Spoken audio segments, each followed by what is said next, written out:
ప్రస్తుతం మనం ఇటు బేరా ఇటు కాకరా పాదుల మధ్యలో ఉన్నాం. దీనికి ఇట్లా ఎందుకు చేయాలి అన్నది గతంలో కూడా సోషల్ మీడియాలో 3 వీక్స్ క్రాప్ ఉండగా ఒకసారి పెట్టడం జరిగింది, జూన్లో పెట్టడం జరిగింది. ఇప్పుడు దాదాపుగా 55 డేస్ క్రాప్. ఇది మే 25వ తారీఖుని 2022 మే 25వ తారీఖుని క్రాప్ పెట్టడం జరిగింది. ఈరోజు జూలై 19, దాదాపుగా 55 డేస్ క్రాప్. గత 10 రోజులుగా ఇక్కడ భారీగా వర్షాలు పడుతున్నాయి. ఈ జూలై నెలలో భారీ నుంచి అతి భారీ వర్షాలు పడుతున్నాయి. అయినా కూడా క్రాప్ ఎక్కడ కూడా డ్యామేజ్ కాలేదు. చిన్న చిన్న సైడ్ ఎఫెక్ట్స్ అయితే ఉన్నాయి, అవి కంట్రోల్ చేసుకోవచ్చు. క్రాప్ టోటల్గా డ్యామేజ్ కానీ హెవీ లాసెస్ కానీ ఎక్కడ రికార్డ్ అవ్వట్లేదు, మీరు చూడవచ్చు. ఇట్లా ఎందుకు చేయాలి? మనకి తెలంగాణలో చాలా చోట్ల రాతి నేలలు, హార్డ్ సాయిల్స్ ఉన్నాయి, అలాగే పూర్ సాయిల్స్ కూడా ఉన్నాయి, అంటే చౌడు నేలలు కానీ ఇట్లాంటివి కూడా ఉన్నాయి.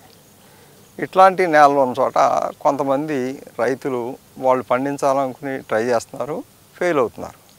కాబట్టి అట్లాంటి పరిస్థితులను అధిగమించడానికి, అలాగే వాతావరణ పరిస్థితులు బాగున్నా, అంటే నేల పరిస్థితి బాగున్నా, ప్రతికూల వాతావరణంలో కూడా మనం పంటలు మినిమం లాసెస్తో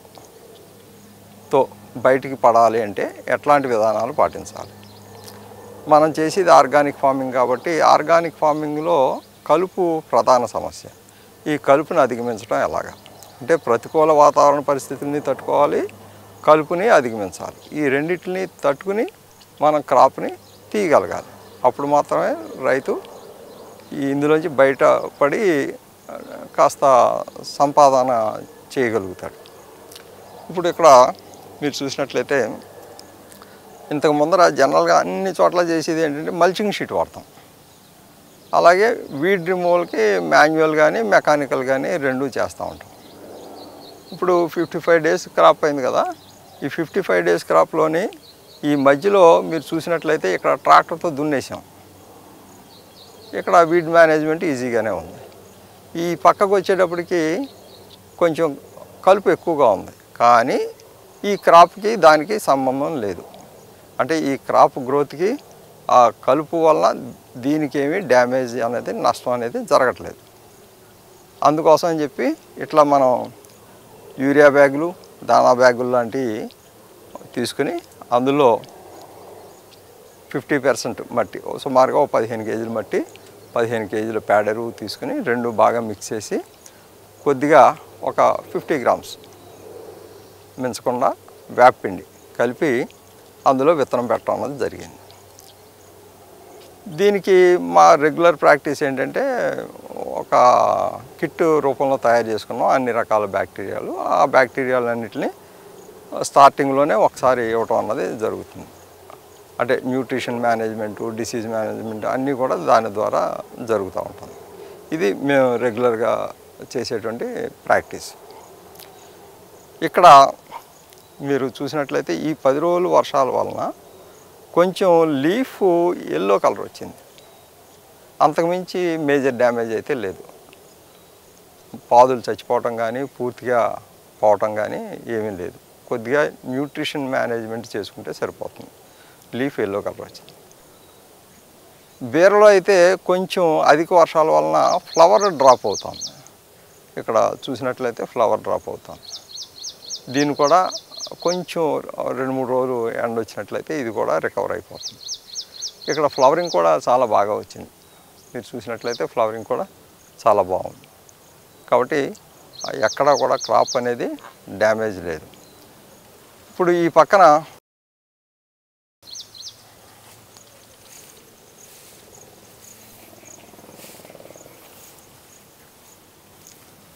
ఇక్కడ చూడండి, సుమారుగా 2 feet హైటు కలుపు ఉంది.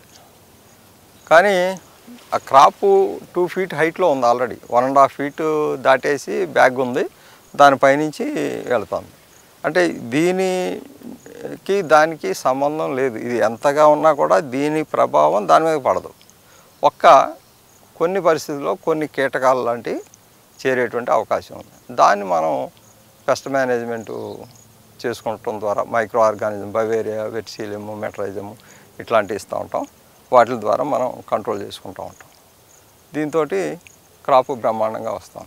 ఇందులోకి వచ్చేటప్పటికి దీని ఎకనామిక్స్, దీని గ్రోత్ గురించి కొన్ని కీ పాయింట్స్ చెప్తాను. ఎకరానికి సుమారుగా మనం 1500 మొక్కల దాకా పెడతారు నార్మల్గా. అంటే మొక్కకి 1 మీటర్ డిస్టెన్సు, వరుసకి 3 మీటర్ల డిస్టెన్సు పెడతా ఉంటారు గార్డ్స్లో. ఇక్కడ కూడా మొక్కకి 1 మీటర్ డిస్టెన్స్ పెట్టాం. కాకపోతే ప్రతి బ్యాగులోని 2-3 పాదుల దాకా పెట్టేశాం. అయినా కూడా గ్రోత్ బాగుంది. ఒక్క సొరలో మటుకి ఒక్క మొక్కే పెట్టండి, ఎందుకంటే దాని లీఫ్ ఏరియా చాలా ఎక్కువగా ఉంటుంది, ఎక్కువ కవర్ చేసేస్తుంది. కాబట్టి సొర మటుకి ఒకటే పెట్టండి బ్యాగ్కి. మిగతా అన్నీ కూడా 2 లేదా 3 మీరు పెట్టుకోండి. పొట్లు కూడా మీరు 2-3 పెట్టుకోవచ్చు, అక్కడ కూడా ఇబ్బంది ఏం లేదు.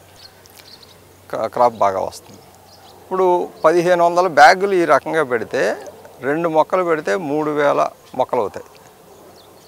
ఒక్కో బ్యాగ్కి 3 మొక్కలు పెడితే 4500 మొక్కలు అవుతాయి. ఏమండి? అంటే 1 ఎకరానికి మల్చింగ్ షీట్ వేయాలంటే 10,000 ఎంత లేదన్నా ఖర్చు అవుతాం. మళ్ళా పక్కన వీడ్ మేనేజ్మెంట్ చేయాల్సి వస్తుంది. కలుపు కోసం ఎంతో కొంత శ్రమ చేయాల్సి వస్తుంది. కానీ ఇక్కడ ఈ కలుపు జస్ట్ ఇలా తీసుకుంటే అయిపోతుంది. ఒక మనిషి 2 రోజుల్లో లేదా 3 రోజుల్లో ఒకసారి తీసేసుకోవచ్చు ఈ బ్యాగుల్లో. దీనికి పెద్ద శ్రమ ఏం లేదు. అంటే ఒక క్రాప్ సీజన్లో దాదాపుగా కలుపుకి, మల్చింగ్ షీట్కి 20,000 నుంచి 30,000 దాకా ఖర్చు అవుతాం. ఇక్కడ అంత శ్రమ లేదు. అక్కడ మళ్ళీ రేజ్డ్ బెడ్ చేయాల్సి వస్తుంది, ఎక్కువ మెన్యూరింగ్ ఇవ్వాల్సి వస్తుంది, ఫామ్ యార్డ్ మెన్యూర్ ఎక్కువ ఇవ్వాల్సి వస్తుంది. ఇక్కడ ఎక్కడా కూడా వేస్ట్ అవ్వదు, 1 కేజీ కూడా వేస్ట్ అవ్వదు. సుమారుగా ఒక్కో బ్యాగ్కి 15 కేజీల దాకా మేము ఫామ్ యార్డ్ మెన్యూర్ కలపడం జరిగింది. ఇందులోంచి ఎక్కడా కూడా స్పిల్ ఓవర్ అవ్వదు. ఒకవేళ బ్యాగ్ చిరిగిపోయి అయిపోయినా కూడా అక్కడే ఉంటుంది, ఎక్కడికి పోదు. క్రాప్ అయ్యే వరకు ఏమి డ్యామేజ్ ఉండదు. మీకు బ్యాగ్ కాస్ట్ మార్కెట్లో 6 రూపాయల నుంచి 8-9 రూపాయలు, మ్యాక్సిమం 10 రూపాయల దాకా ఉంది. దానా బ్యాగులు అంటే అయితే పెద్ద అయితే 10 రూపాయలు ఉన్నాయి, లేకపోతే 6-8 రూపాయలకి దొరికేస్తాయి. అంటే 1500 బ్యాగులు ఇంటూ 7 రూపాయలు వేసుకున్నాం, సుమారుగా 10,500 రూపాయలు, 11,000 ప్లస్ ఒక లారీ మంచి మట్టి, ఒక లారీ మంచి ఎరువు ఉంటే మీరు ఎలాంటి హార్డ్ సాయిల్లో అయినా సరే మీరు చేసేసుకోవచ్చు. తర్వాత ఇక్కడ మేము పెట్టింది కూడా ఈ నెట్ పెట్టాం వెర్టికల్గాని. ఈ నెట్ కట్టేసాం, పోల్స్ కట్టి నెట్ కట్టేసాం. మీరు ఇంత కాస్ట్లీగా పోల్స్ పెట్టుకోవాల్సిన అవసరం లేదు. బ్యాంబూ స్టిక్స్ కానీ లేదంటే కొయ్య కానీ ఏదన్నా పాతుకుని చేసుకోవచ్చు, రైతులు చేసుకునే విధంగా చేసుకోవచ్చు. ఈ విధంగా తక్కువ ఖర్చుతోటి మీరు దీన్ని ఎక్కువ ఏరియాలో పండించే పంటను కూడా ఇంత తక్కువ ఏరియాలో తక్కువ ఖర్చుతోటి చేసుకుని అధిక ఆదాయాన్ని తీసుకోవచ్చు.